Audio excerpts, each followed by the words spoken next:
சிதைந்த சிந்தனை சிலரின் மனதில் வன்மத்தை விதைத்து விடலாம். ஆனால் எதிர்காலம் மனிதனின் சிதைந்த சிந்தனைக்கு வழிவகுக்குமா?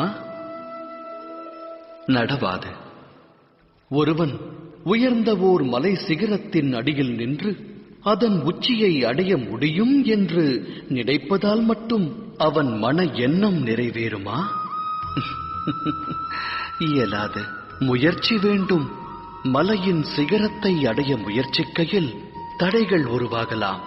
உருவாகும் தடைகளை உடைத்தெறிய தன் சக்தியையும் யுக்தியையும் பயன்படுத்தி உச்சியை அடைய வேண்டும். சூழலுக்கேற்ப வாழ பழக வேண்டும்.